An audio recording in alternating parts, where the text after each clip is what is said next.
Eastern Ghats, Pollachiil, India's first no wall sharing senior living apartments, lowest maintenance cost. நீங்க நினைச்சு பார்க்க முடியாத life, நீங்க நினைச்சு பார்க்காத விலையில just ₹30 lakhs. இந்த பாட்டாளி மக்கள் கட்சியில் இந்த சலசலப்பு அப்படின்றதுலாம் ஒன்றும் இல்லை. இப்பெல்லாம் கலகலப்பாக இருக்குது, நல்ல கலகலப்பாக இருக்குது. எந்த பிரச்சனையும் இல்லையா சார்? அப்போ ஒரு பிரச்சனை இருப்பதற்கான வாய்ப்புகள் இல்லை. ஆனால் இப்போ உங்களுக்கு நிறைய அவலம் மென்று கொடுக்குறீர்கள். பத்திரிக்கையாளர்லாம் சேர்ந்து ஒரு அவலை போட்டு வாயில் போட்டு மென்னுட்டு இருக்கீங்க. அவ்வளோதான். ஐயா நான் இருக்கிறேன் என்று சொல்லுகிறார்.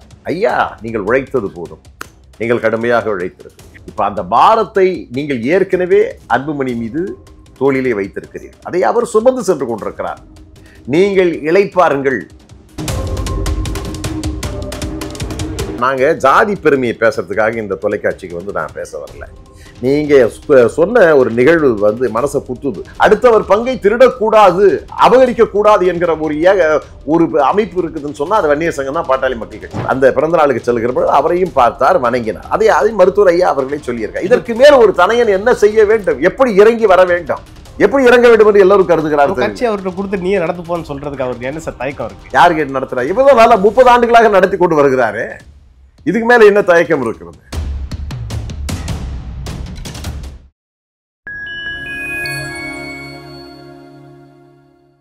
ஃபைன் டைம் மீடியா நேயர்களுக்கு வணக்கம்.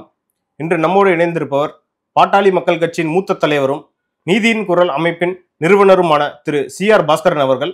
வாருங்கள், அவரிடம் அரசியல் சார்ந்த பல்வேறு கேள்விகளை முன்வைக்கலாம். வணக்கம் சார். வணக்கம் தேவராஜன் சார். எப்படி இருக்கீங்க சார்? நல்லா. பாட்டாளி மக்கள் கட்சியில் வந்து பார்த்தீங்கன்னா பல்வேறு சலசலப்புகள். ஒரு பக்கம் திரு அன்புமணி அவர்கள் தான் தலைவர் அப்படின்ற மாதிரி ஒரு பேச்சும் போயிட்டு இருக்கு. இல்ல திரு ராமதாஸ் அவர்கள் தான் நிறுவனரும் தலைவரும் அப்படின்னு சொல்லிட்டு இருக்காங்க. இப்ப ரெண்டா பிரிஞ்சு கிடக்கு. என்னோட கேள்வி என்னன்னா, திரு ராமதாஸ் அவர்கள் தான் பொங்கு தமிழ் வளர்ச்சி அறக்கட்டளை ஆரம்பிச்சாரு, பசுமை தாயகம், அப்புறம் வன்னியர் சங்கம், பாட்டாளி மக்கள் கட்சின்னு இப்படி போயிட்டு இருக்கிறப்போ திரு அன்புமணி அவர்களோட பங்களிப்பு இதுல என்ன சார் இருக்கு? இந்த பாட்டாளி மக்கள் கட்சியில இந்த சலசலப்பு அப்படின்றதுலாம் ஒன்றும் இல்லை. இப்பெல்லாம் கலகலப்பா இருக்கு, நல்ல கலகலப்பா இருக்குது. அன்புமணி ராமதாஸ் அவர்கள் இந்த இயக்கத்தை வீறு கொண்டு கலகலப்பா தான் நடத்திக்கிட்டு இருக்காரு. அதுல எந்த பிரச்சனையும் இல்லையா சார்? அப்ப ஒரு பிரச்சனை இருப்பதற்கான வாய்ப்புகள் இல்லை. ஆனா இப்போ உங்களுக்கு நிறைய அவலம் மென்று கொடுக்கிறீர்கள். பத்திரிக்கையாளர்லாம் சேர்ந்து ஒரு அவலை போட்டு வாயில போட்டு மென்னுட்டு இருக்கீங்க. அவ்வளவுதான். அதாவது பாட்டாளி மக்கள் கட்சியினுடைய வளர்ச்சி நாளுக்கு நாள் அதிகரித்து கொண்டிருக்கிறது. இந்த 100 நாள் நடைபயணம் ஒரு சிறப்பாக நடைபெற்று கொண்டிருக்கிறது. விருதுநகரில் கூட போறாரு. ஆமா ஆமா போயிட்டு இருக்காரு. அதுக்கப்புறம் பார்த்தீங்கன்னா வந்து இந்த அரசை அனுப்புவது எப்படி, விடியா அரசை அனுப்புவது எப்படி, அவர்கள் செய்திருக்கக்கூடிய முறைகேடுகளை அம்பலப்படுத்தி இந்த ஆட்சியை அகற்றி ஒரு நல்லாட்சியை அமைக்க வேண்டும் என்கிற லட்சிய நோக்கத்தோடு அன்புமணி ராமதாஸுடைய நடைபயணம் சிறப்பாகவே நடந்து கொண்டிருக்கிறது. ஆனா யார் கூட வந்து கூட்டணி அமைப்பாருன்றதுதான் சார் இப்ப கேள்விக்குறியா இருக்கு. என்னன்னா, திரு ராமதாஸ் அவர்கள் நான் சொல்ற கட்சியோட தான் கூட்டணி அப்படின்ற பக்கம் அவர் சொல்லிக்கிட்டு இருக்காரு. இன்னொரு பக்கம் திரு ராமதாஸ் அவர்கள் இந்த மாதிரி நடைபயணம் போட்டுட்டு இருக்காரு. ஒரு தொண்டர்களிடையே ஒரு குழப்பம் ஏற்பட்டிருக்குல்ல சார்? இல்ல, நம்முடைய மருத்துவர் ஐயா அவர்கள் வந்து தமிழின போராளி. அவர் ஒரு மிகப்பெரிய ஆலமரம், இயக்கத்தினுடைய ஆணிவே, கொள்கை செயல்பாடுகளை உருவாக்கி இந்த இயக்கத்தை கட்டமைத்து ஒரு விருட்சகமாக்கிய பெருமை மருத்துவர் ஐயாவுக்குத்தான் சார். ஆனால் அதே நேரத்திலே அந்த மருத்துவர் ஐயா அவர்கள் தான் அன்புமணி ராமதாஸ் என்கிற அறிவு சார்ந்த ஆற்றல் மிக்க சமூக நலத்தோடு செயல்படக்கூடிய ஒரு அருமையான அரசியல் ஆளுமையை இன்றைக்கு சமூகத்திற்கு அர்ப்பணித்தார். ஏறக்குறைய 25-30 ஆண்டுகள் கடுமையாக அன்புமணி ராமதாஸ் ஐயாவுடன் நின்று பணியாற்றியதனுடைய விளைவுதான் இன்றைக்கும் பாட்டாளி மக்கள் கட்சி எந்த சரிவும் இல்லாமல் வளர்ந்து நிற்கிறது.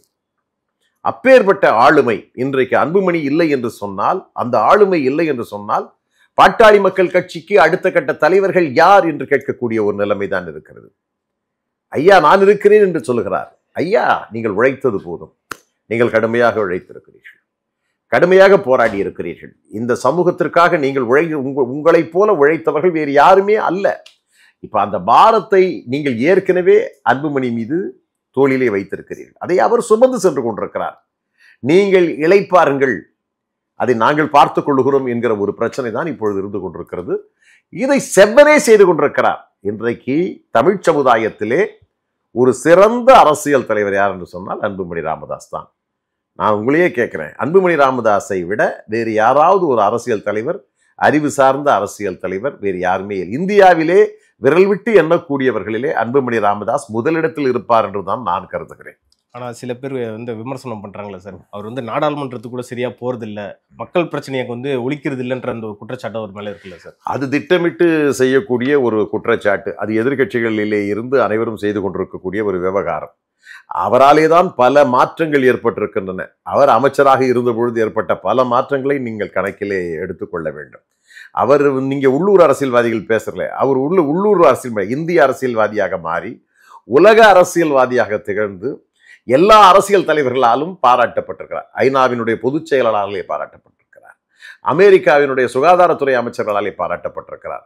அதே மாதிரி பார்த்தீங்கன்னா ஐரோப்பிய நாடுகளினுடைய ஒட்டுமொத்தமான தலைவர்களாலே பாராட்ட பெற்ற ஒரே இந்திய அரசியல் தலைவர் யார் என்று சொன்னால் மரியாதைக்குரிய அன்புமணி ராமதாஸ் தான். சார், இப்படி இருக்கிற போது அவர் மேல ஒரு ஊழல் குற்றச்சாட்டு இருக்கு. அதனாலதான் வந்து அவர் பாஜக கூட தொடர்ச்சியா கூட்டணி வைக்கணும் அப்படின்ற மாதிரி ஒரு நிர்பந்தம். தேவராஜன், இந்த ஊழல் குற்றச்சாட்டு இதெல்லாம் பழைய குற்றச்சாட்டுகள். அதெல்லாம் வந்து இன்னைக்கு பாத்தீங்கன்னா அதை வைத்துக்கொண்டு வேடிக்கைத்தான் பார்க்கலாமே தவிர அதை ஒரே நிலைப்பாட்டில் குவாஷ் பண்ணிட்டு போகலாம். அவங்களுக்கு தெரியும் இந்த நீதிமன்ற நடைமுறைகள் காரணமாக இந்த சிக்கல் தொடர்ந்து கொண்டிருக்கிறதே தவிர அதில் ஒண்ணுமே கிடையாது. அவர் சுகாதாரத்துறை அமைச்சராக இருந்தார், பல பெரிய திட்டங்களை ஏற்படுத்தினார்.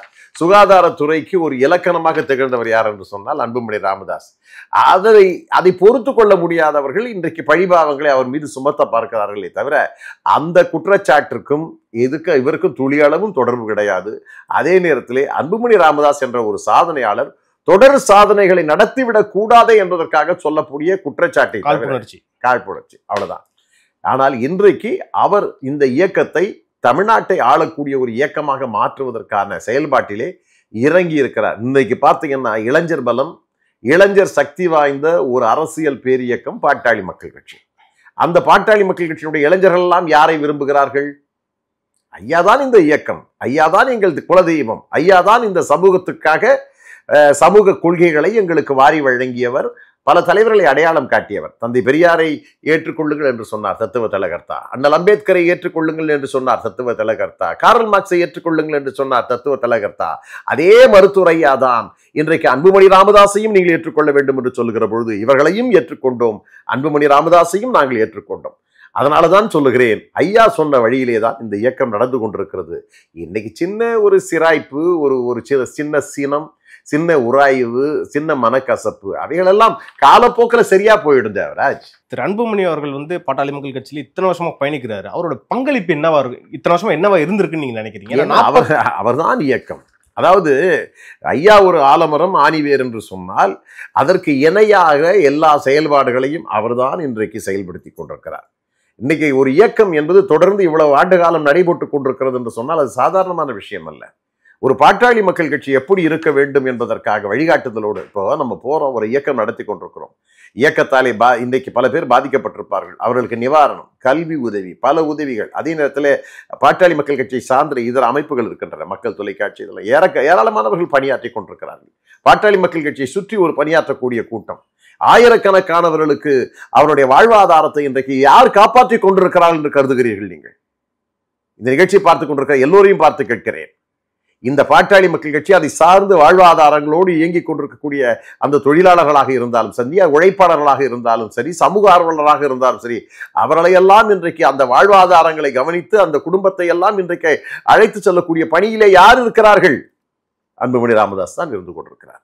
ஏன்னா வந்து இப்போ பாட்டாளி மக்கள் கட்சி இரண்டாக பிரிந்திருக்குன்றது மாதிரி ஒரு குற்றச்சாட்டு இருந்தாலும் அடுத்தபடியாக பாட்டாளி மக்கள் கட்சி யாரோட கூட்டணி வைக்கும்ன்ற ஒரு கேள்விக்குறி இருக்குல்ல சார்? அது யார் கூட போல? ஏன்னா விஜய் இருக்காரு, ஒரு பக்கம் தேமுதிக இருக்கு, அப்புறம் சீமான் அவர்கள் இருக்காரு. ஆப்ஷன் என்னவா சார் இருக்கும்? தேவராஜ், அந்த கூட்டணி பத்தி உங்களுக்கு எல்லாம் கவலை வேணாம். சிறப்பான கூட்டணியா இருக்கும். திராவிட முன்னேற்ற கழக ஆட்சியை வீட்டுக்கு அனுப்பக்கூடிய ஒரு நல்ல கூட்டணியோடு தான் பாட்டாளி மக்கள் கட்சி பயணப்படும். நிச்சயமாக பாட்டாளி மக்கள் கட்சி இடம்பெறக்கூடிய அந்த வெற்றி கூட்டணி வலுவான கூட்டணியாகத்தான் இருக்கும். அந்த வலுவான கூட்டணியோடு தான் பாட்டாளி மக்கள் கட்சி தன்னுடைய பயணத்தை துவங்கும். ஏன்னா இப்பவே துவங்கிடுது, நடைபயணமா துவங்கிடுது. ஆக இது வெற்றி கூட்டணியாக்குவதற்காக கணிசமான வேலை திட்டத்தை பாட்டாளி மக்கள் கட்சியும் அன்புமணி ராமதாசும் செய்து வருகிறார்கள் என்றுதான் நான் கருதுகிறேன். பதிலுக்கு திரு ராமதாஸ் அவர்களும் பேரணியை போறேன்னு சொல்லியிருக்காரு. டிசம்பர் மாசம் பெரிய போராட்டம் பண்ண போறதாகவும் சொல்லியிருக்காரு 10.5 ரிசர்வேஷனுக்காக. அவருடைய தாக்கம் எப்படி சார் இருக்கும்? இல்லை, அன்புமணி ராமதாஸ் அவர்கள் தான் இப்போ அறிவிச்சிருக்கிறாங்க, இந்த போராட்டத்தை அறிவித்திருக்கிறார்கள். இடஒதுக்கீடுக்காக 10.5 விழுக்காடு இடஒதுக்கீடு அவசியம் என்று 10.5 இல்லை 15 விழுக்காடு என்கிற அடிப்படையில் தான் அந்த 10.5 பேசாதீங்க அப்படின்னு சொல்றாங்க. இது ஆரம்பத்திலிருந்து எங்களை போன்றவர்களுடைய மூத்த தலைவருடைய கருத்தும் அதுதான். ஏன்னா ஆரம்பத்திலேயே வன்னியர் சங்கம் இடஒதுக்கீடு என்று வருகிற பொழுது 20% இடஒதுக்கீடு வேண்டும் என்று தான் சொன்னோம். அன்றைக்கு திராவிட முன்னேற்ற கழகம் கலைஞர் அவர்கள் சில சமுதாயங்களையும் சேர்த்துக் கொள்ளுங்கள் என்று சொல்லி 107 சமுதாயங்களையும் சேர்த்தார். மிகவும் பிற்படுத்தப்பட்ட கூட்டமைப்பு உருவாக்க வன்னியர் சங்கம் போராடியது, உழைத்தது காரணமாக இருந்தது. ஆனா பாத்தீங்கன்னா இதே திராவிட முன்னேற்ற கழகம் அந்த 107 ஜாதியும் தூண்டிவிட்டு வன்னியர்களுக்கு தனி இட ஒதுக்கீடு கிடைக்க கூடாது என்று சொல்லி சூழ்ச்சி. கலைஞர் எங்கே இருக்கிறார்? அவர்களை எல்லாம் சேர்த்து நீங்கள் சேர்த்து கொண்டு 20 விழுக்காடு வழங்கினார். அதிலே இருக்கக்கூடிய 107 சமுதாயத்தையும் வன்னியர்களுக்கு எதிராக திருப்பி விட்டு இன்றைக்கு அவர்களான 107 சமுதாயம் இருக்கிறார்கள் என்று சொன்னால் அவர்களுக்காக உழைத்தது, போராடியது, உயிர் பலி கொடுத்தது, தியாகம் செய்தது, சிறைச்சாலைக்கு போன லட்சக்கணக்கான தொண்டர்கள், இவைகள் எல்லாம் பாட்டாளி மக்கள் கட்சி செய்தது, வன்னியர் சங்கம் செய்தது. ஆனால் அவர்களை தூண்டிவிட்டு வன்னியர்களுக்கு இடஒதுக்கீடு கொடுக்க கூடாது, அதுலயும் சில பேரெல்லாம் வந்து உட்கார்ந்துக்கிட்டு பாமக கிடைக்கக்கூடாது என்று சொல்லி போராட்டம் எல்லாம் செய்தார்கள். அது நீர்த்து போய்விட்டது. ஆனால் இது தமிழ்நாட்டில் எப்படி இருக்குது பாருங்க. மற்ற சமூகங்களை பார்த்து நான் கேட்கிறேன், உங்களுக்காக உழைத்தவர்களுக்கு எதிராக திரும்புகிறீர்கள் என்று சொன்னால் திராவிட முன்னேற்ற கழகம் செய்த சூழ்ச்சி அல்லவா? இன்னொரு பக்கம் சொல்றாங்க சார், வன்னியர்கள் வந்து குறிப்பா தமிழ்நாட்டில் இவ்வளவுதான் இருக்காங்க, ஆனா அவங்க வந்து ரிசர்வேஷன் அதிகமா கேட்கறான்ற ஒரு குற்றச்சாட்டு இருக்குல்ல சார், அதனால கூட அவங்க. தேவராஜ், நான் அதிகப்படியா சொல்லணும்னு நினைக்காது. தமிழ்நாட்டை பொறுத்த வரையிலே சாதியிலே நாங்கள் பாதி. நாங்க ஜாதி பெருமையை பேசுறதுக்காக இந்த தொலைக்காட்சிக்கு வந்து நான் பேச வரல. நீங்க சொன்ன ஒரு நிகழ்வு வந்து மனசை குத்துது. எப்படி அவ்வளவு பெருமை, இது தனி பெரும்பான்மையான சமுதாயம் இந்த சமுதாயம் சொல்லிட்டு பல கமிஷன் அறிக்கைகளும் ஆணையங்களும் சொல்லியிருக்கு, சட்டப்பேரவையிலும் அறிவிப்புகள்லாம் வெளியாகி போச்சு. இதுல வேற யாரும் வந்து மாற்ற வேண்டிய அவசியமே இல்லை. அதுதான் ஜாதி வாரியான கணக்கெடுப்பு எடுங்க, அடுத்தவர் பங்கை திருடக்கூடாது, அபகரிக்க கூடாது என்கிற ஒரு அமைப்பு இருக்குதுன்னு சொன்னா அது வன்னியர் சங்கம் தான், பாட்டாளி மக்கள் கட்சி தான். எல்லோருக்கும் எல்லாம் கிடைக்க வேண்டும், அவரவருக்கு உரிய பங்கு கிடைக்க வேண்டும் என்று சொல்லி ஆரம்பத்திலே இருந்து குரல் கொடுத்து கொண்டு வந்தது பாட்டாளி மக்கள் கட்சியும் மருத்துவர் ஐயா தான். அப்படிப்பட்ட ஒரு அமைப்பு அடுத்தவர் பங்கை திருட வேண்டும் என்கிற அவசியம் என்றைக்குமே ஏற்பட்டது கிடையாது, திருட போறதும் கிடையாது. இன்றைக்கு அனைவருக்கும் வாரி வழங்க வேண்டும் என்று சொல்லும். இஸ்லாமியர்களுக்கு இடஒதுக்கீடுக்காக போராடியது பாட்டாளி மக்கள் கட்சி. தேவேந்திர குல அமைப்புக்காக அவர் அந்த சமுதாயத்தினுடைய பெயர் நிலைநாட்டப்பட வேண்டும் என்பதற்காக போராடியது பாட்டாளி மக்கள் கட்சி. அருந்ததியர் உள்ஒதுக்கீடு வர வேண்டும் என்று சொல்லி ஆரம்பத்திலே இருந்து குரல் கொடுத்தது பாட்டாளி மக்கள் கட்சி. இன்னும் சொல்ல போன தாழ்த்தப்பட்ட சமுதாயத்தினுடைய இடஒதுக்கீட்டை அதிகரிக்க வேண்டும் என்று சொல்லி ஆரம்பத்திலே இருந்து குரல் கொடுத்து கொண்டிருக்கிறது பாட்டாளி மக்கள் கட்சி, வன்னியர் சங்கம். ஆக எந்த சமுதாயத்தை நாங்கள் பகைத்துக் கொண்டோம்? எல்லா சமுதாயத்துக்கும் நட்புறவோடு இருந்து கொண்டிருக்கிறோம். ஒரு சமுதாயத்திற்கு தீங்கு என்று சொன்னார், ஒரு சமுதாயத்திலே பிரச்சனைகள் என்று சொன்னால் அந்த பிரச்சனைக்காக ஓடி உழைத்து அவர்கள் மானத்தை காக்கக்கூடிய அமைப்பாகத்தான் பாட்டாளி மக்கள் கட்சி, வன்னியர் சங்கம் இருந்து கொண்டிருக்கு. அனைத்து சமூகத்தினருக்கும் பாட்டாளி மக்கள் கட்சி இருக்கு. ஆமா, இது வந்து ஒரு சமுதாயத்திற்கான கட்சியாக சுருக்க முயற்சி செய்தார்களே தவிர அதிலும் தோல்வியுற்று போனார்கள். அதனாலதான் பாட்டாளி மக்கள் கட்சி பாத்தீங்கன்னா தலித் சமுதாயத்தை சேர்ந்த 2 பேரை மத்திய அமைச்சராக தனி பெரும் அமைப்பாக இருந்த மிகப்பெரிய சுகாதாரத்துறையிலிருந்து தலித் எழுமை கொடுத்து தலித் எழுமை பொன்னுசாமி போன்றவர்கள் கொடுத்து அழகு பார்த்தது. இந்த அரசாங்கம் வந்து சாதிவாரி கணக்கெடுப்பு நடத்தாததற்கான காரணம் என்னவா இருக்கு? நிறைய காரணம் இருக்கு. அவர்கள் எண்ணிக்கையில் குறைவானவர்கள். எண்ணிக்கையை இருக்கும்போது பார்த்தீங்கன்னா அவங்களாம் மைக்ரோஸ்கோப்பிங் கம்யூனிட்டின்னு சொல்லுவாங்க. அதாவது இந்த மைக்ரோஸ்கோப்பில் பார்த்தா தான் சில கம்யூனிட்டிகளுடைய எண்ணிக்கையே தெரியும். அந்த மாதிரி கம்யூனிட்டியில் இருக்கிறவங்க தான் முதலமைச்சராக இருந்து கொண்டிருக்கிறார்கள், ஆண்டு கொண்டிருக்கிறார்கள். இப்போ இந்த மாதிரி சூழல்ல பெரும்பான்மை சமுதாயம் நீண்ட காலமாக இதுவரையிலே ஒரு முதலமைச்சராக கூட எல்லா சமுதாயத்திலும் ஓரளவுக்கு முதலமைச்சர்கள் வந்து போய்விட்டார்கள். ஆனால் தனிப்பெரும் சமுதாயமாக இருக்கக்கூடிய வன்னியர் சமுதாயத்திலே தமிழகத்திலே முதல்வர் வாய்ப்புகள் இல்லை. ஆனால் அப்போ கூட பாட்டாளி மக்கள் கட்சியினுடைய கொள்கை செயல் திட்டத்திலே என்று சொன்னால் சுழற்சி முறையிலே தான் முதலமைச்சராக வரக்கூடியவர்களுக்கு கூட ஆதிதிராவிடருக்கான வாய்ப்பு, தலித்துக்கான வாய்ப்பைத்தான் கொடுப்போம் என்று சொன்னது. அதற்கு அடுத்தபடியான வாய்ப்பாகத்தான் பாட்டாளி மக்கள் கட்சி வன்னியரை முதலமைச்சராக்குவோம் என்று சொன்னது. அதாவது சுழற்சி முறையில் முதலமைச்சராக்குவோம் என்று சொல்லி முதல்ல கொள்கை செயல் திட்டத்தை வடிவமைச்சதே பாட்டாளி மக்கள் கட்சி தான். இதை விட ஒரு சமூக மாற்றம், சமூக புரட்சி வேறு எந்த இயக்கமும் சொன்னதில்லை, நடைமுறைப்படுத்தியதில்லை. இன்னைக்கு திமுக அப்படி சொல்ல முடியுமா? இன்னைக்கு சமீபத்தில் திருமாவளவன் தன்னுடைய குறைபாடுகளா சொல்லும் பொழுது திருமாவளவனை பார்த்து நாங்கள் இருக்கிறோம், நீங்க அங்க இருக்கிறீங்க, சேராத இடத்துல சேர்ந்து போயிருக்கீங்க, முதலமைச்சருக்கான வாய்ப்பு நமக்கு இல்லை என்று சொல்லி நாங்கள் இருக்கிறோம் உங்களோடு சேர்ந்து, நாம 2 பேருமே சேர்ந்தா முதலமைச்சரான வாய்ப்பு இருக்கிறதுன்னு சொல்லுகிற பொழுது திருமாவளவன் இன்னும் பாமகவுக்கு எதிராக பேசிக் கொண்டிருக்கிறாரே. அதற்கு என்ன காரணம்? யார் அவரை பேச சொல்லுகிறார்கள்? யாருடைய கைப்பிடியிலே சிக்கிக் கொண்டிருக்கிறார்கள்? உங்களை முதலமைச்சராக்க நாங்கள் இருக்கிறோம் என்று சொல்லுகிற பொழுது கூட நீங்க எங்களை முதலமைச்சராக்க வேண்டாம், நாங்கள் உங்களை முதலமைச்சராக்குகிறோம் என்று சொல்லக்கூடிய ஒரு அமைப்பாகத்தான் பாட்டாளி மக்கள் கட்சி இருந்து கொண்டிருக்கிறது. ஆனால் இன்றைக்கு சூழ்ச்சி வலையிலே அவர்கள் சிக்கிக்கொண்டு அந்த கூட்டணியிலே தான் தொடர்ச்சியாக நீடிப்போம் என்று சொல்லிக் கொண்டிருக்கிறார்கள். திரு அன்புமணி அவர்கள் இணைவதற்கு வாய்ப்புண்டு, இறங்கி வருவதற்கு வாய்ப்பில்லைன்ற ஒரு ஸ்டேட்மெண்ட் சொல்லியிருக்காருல்ல சார், அது எப்படி பாக்குறீங்க? அதுதான் உண்மை. அதாவது இணைவது என்னைக்குமே இணைந்துதான், எங்களை பொறுத்தவரையிலே அன்புமணியை பொறுத்தவரையிலே இணைந்துதான் இருக்கிறோம். அதாவது ஒரு சின்ன அவர் அடிக்கடி பத்திரிகையாளர் சந்தித்து ஒரு குற்றச்சாட்டுகளை சொல்லுகிறார் என்று சொல்லுகிற பொழுது, நடைபயணம் துவங்குகிற பொழுது கூட அன்புமணி ராமதாஸ் அவர்கள் ஏதாவது நான் தவறு செய்த பகிரங்கமாக ஒரு மன்னிப்பை கேட்டார். அதற்கு பிறகு வீடு நோக்கி சென்று ஐயாவை பார்த்து வணங்கினார். தாயினுடைய நிகழ்வுக்கு செல்லுகிற பொழுது, அந்த பிறந்த நாளுக்கு செல்லுகிற பொழுது அவரையும் பார்த்தார், வணங்கினார். அதை மருத்துவர் ஐயா அவர்களே சொல்லியிருக்கார். இதற்கு மேல ஒரு தனையன் என்ன செய்ய வேண்டும், எப்படி இறங்கி வர வேண்டும், எப்படி இறங்க வேண்டும் என்று எல்லாரும் கருதுகிறார்கள். கட்சி அவர்கிட்ட கொடுத்து நீ நடத்துப்போன்னு சொல்றதுக்கு அவருக்கு என்ன சார் தயக்கம் இருக்கு? யாரு கேட்டு நடத்துறாரு? இப்பதான் நல்லா 30 ஆண்டுகளாக நடத்தி கொண்டு வருகிறாரு. இதுக்கு மேல என்ன தயக்கம் இருக்கிறது?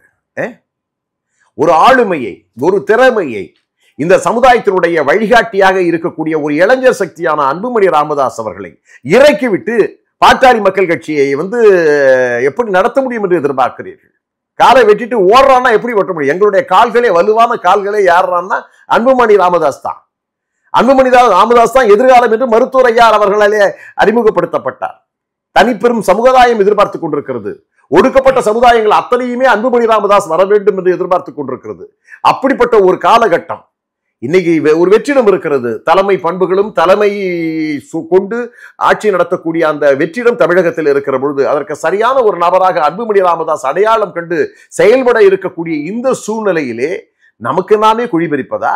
நாமே அவங்க காலை நாம் இழுத்து விடுவதா?